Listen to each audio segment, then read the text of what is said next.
Brigitte Lahaie, Sud Radio, c'est l'instant Sexy News.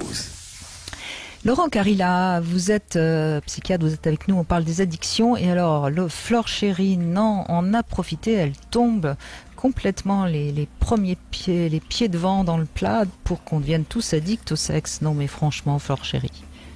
Oui, alors loin de moi de faire bonjour, loin de moi de faire l'envie de faire l'apologie des addictions, bien sûr, mais je vais quand même vous poser cette question. Moi, je remarque avant tout que tout a un peu à changer en 2 semaines. Plein de choses. Notre rapport à notre corps, par exemple. On ne se lave plus quand on sort, mais quand c'est nécessaire. On mange du surgelé. Notre plus grand trajet journalier, c'est quand on va du lit au canapé en faisant un détour par le frigo. Mais un des aspects intimes qui a le plus changé ces derniers jours, ce sont nos contacts entre humains. On est à l'affût du moindre lien social. On se retrouve soudainement à redécouvrir que la caissière a de l'humour, à féliciter nos policiers quand ils passent dans la rue, qui sont passés de la pire ordure violente et brutale aux héros de guerre qui se sacrifient pour la nation en un coup de virus. On se retrouve même à connaître le nom et prénom de nos voisins, à les saluer poliment dans la rue avec un petit sourire complice à 1 mètre de distance. Bref, on a presque un comportement civique normal. Remarquez qu'avec le confinement... Je vous adore, Flore. on n'a plus... Attention, parce que là, je pense que vous allez moins m'adorer. On n'a plus de soucis à sourire à des inconnus. On sait qu'on a réglé les problèmes d'harcèlement de rue. Bon. Mais au-delà de ces précieux moments de liens sociaux, on se retrouve... ça, j'adore aussi. Ah, bon, très bien. J'adore aussi. Oui, bien sûr. On se retrouve maintenant seul, grand max à 2, avec sa sexualité qui n'a jamais été aussi présente, qui n'a jamais autant hurlé son désir de baise. Alors, si on a fait le tour de tous ces sextoys, d'ailleurs, chose intéressante, ce qu'on a appris avec le confinement, le cours du sextoy suit celui du PQ. On a enregistré plus de 40% de hausse de vente en France, plus 75% aux États-Unis, plus 135% au Canada au moment du confinement. Bon, ça va bien évidemment en dessous des armes à feu, les États-Unis aurait enregistré une hausse de 800%, mais arrêtons de parler de la guerre, parlons plutôt de l'amour.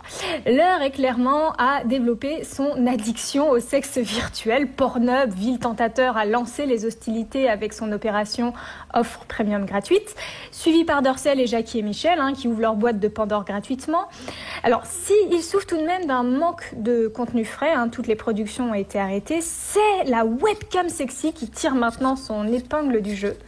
Les pics de fréquentation sont historiques pour la plupart des plateformes. Alors, si les fidèles habitués dépensent plus au quotidien, puisqu'ils ont plus d'attention, une nouvelle population les fréquente également, c'est les hommes célibataires qui ne peuvent plus rencontrer Sexy Coquine 69 sur Tinder, et qui trouvent leur compte sur ces sites. Si la demande augmente, l'offre augmente également en camgirl. Alors, si certaines travailleuses du sexe dénoncent l'arrêt de la possibilité d'obtenir une rémunération et ne souhaitent pas passer la barre du virtuel, alors principalement pour les problèmes d'outing, elles ne veulent pas être reconnues sur une plateforme et on peut les comprendre. D'autres travailleuses du sexe, escortes, se tournent vers la plateforme de Livecam, même si ce n'est pas vu d'un bon œil de la part de ces derniers qui évitent en règle générale de mélanger le monde du show, du spectacle coquin, avec le monde de la prostitution pour ne pas évidemment devenir proxénète. Alors aujourd'hui plus que jamais, on recherche des connexions virtuelles tout le temps pour des tutos cuisine, pour de la Zumba ou pour du sexe. Et il était loin le temps où l'on se disait qu'il fallait faire de la déconnexion numérique, une retraite spirituelle dans les hautes montagnes. Non mais aujourd'hui, on est complètement dépendant de la toile. Et si c'était pas un coup à devenir addict au sexe virtuel? Ah, c'est la question qu'elle vous pose, c'est la question que je pose à Laurent. Et d'abord, Flore, j'adore vos chroniques. Merci. Oui, c'est un risque d'être addict aux activités sexuelles en ligne. Déjà, les activités sexuelles en ligne ne sont pas pathologiques dans l'immense majorité des cas, mais c'est vrai que là, on a vu avec l'ouverture des grandes plateformes de streaming officielles, Pornhub, etc., l'ouverture du premium, l'ouverture le web, la webcam, le livecam, etc. va exploser et il y a une minorité, comme la même minorité qui est atteinte, qui va augmenter ou exacerber ses comportements sexuels.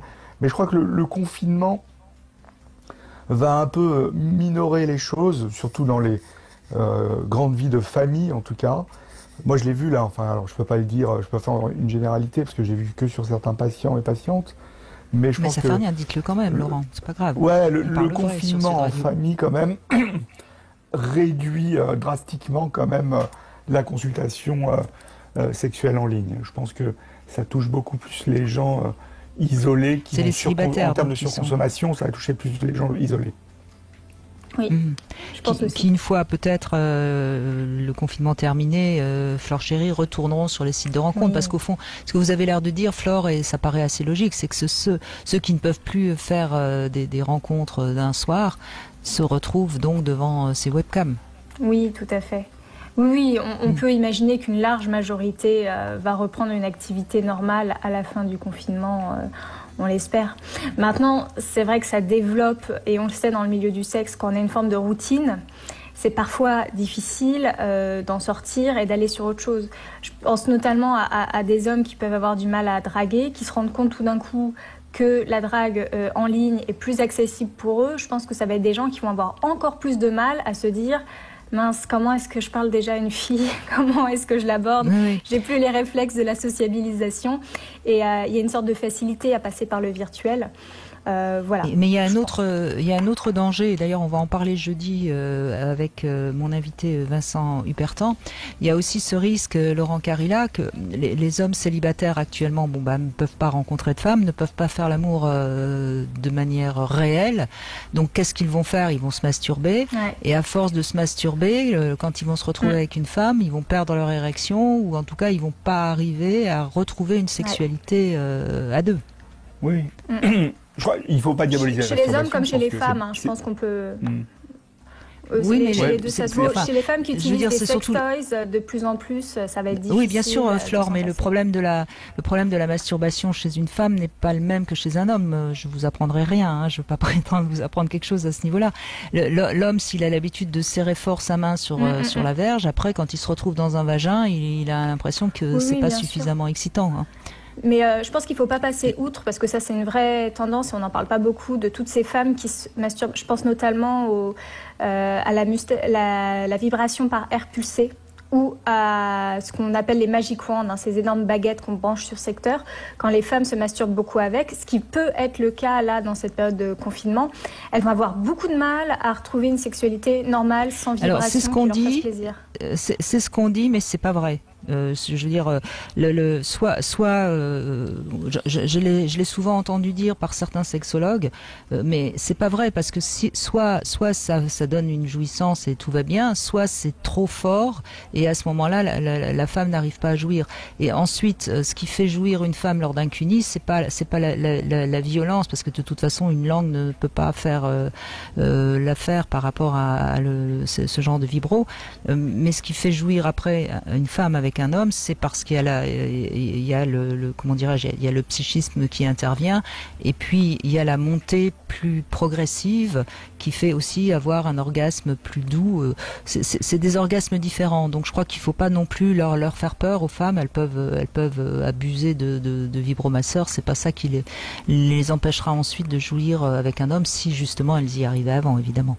Laurent, je crois que vous vouliez ajouter quelque chose sur ce qu'on disait. Je veux dire, c'est vrai ce que vous dites, il peut avoir un excès, ce que vous dites toutes les deux, il peut avoir un excès de masturbation et chez certains, mais je crois qu'il faut vraiment différencier, on va dire, l'excès de masturbation dans le contexte de confinement avec la masturbation compulsive pathologique, en fait. Bien sûr. La masturbation compulsive, c'est N fois par jour, sans raison, anti-stress, etc. Donc, je pense que tout peut se réguler, et si ça se poursuit après, il y a de toute façon, quoi qu'il arrive, des systèmes d'aide pour ces patients. Moi, la majorité de mes patients souffrent de masturbation compulsive avec surconsommation de livecam, etc., enfin de support virtuel, ou même de surconsommation d'escorte, etc. Donc, il faut se dire quand même que dans cette période-là, ok, on peut se masturber, ok, ça peut faire du bien, et c'est comme finalement boire d'alcool ou fumer une cigarette, quoi. Il faut essayer de moduler les choses, quoi. Même si c'est pas facile, mais je pense que pour ceux qui ne souffrent pas de troubles préexistants, c'est un peu plus facile à évaluer, à gérer en tout cas. Bien sûr. Et pour les femmes, c'est pareil. Bon. Donc on leur fait une ordonnance, une masturbation par jour, pas de problème, Laurent. Ouais, moi je crois qu'il faut pas diaboliser la masturbation. Masturbez-vous, mais masturbez-vous de manière régulée, quoi. Voilà ce que je voulais dire. Je ne sais pas ce que ça veut dire, se masturber de manière régulée. Il faudra m'expliquer ça la prochaine fois qu'on se verra dans quelques mois, Laurent. Vous Avec plaisir. Vous me montrerez comment on se masturbe de manière régulée. Exactement. Vous êtes d'accord, Fleur Chérie, hein, ça nécessite un cours. C'est un concept intéressant, la masturbation régulée, je ne sais pas. Bon, voilà. Écoutez, Flore, un nouveau concept. C'est un nouveau concept. On va inventer plein de concepts pendant cette période de confinement. C'est formidable, c'est merveilleux, c'est extraordinaire.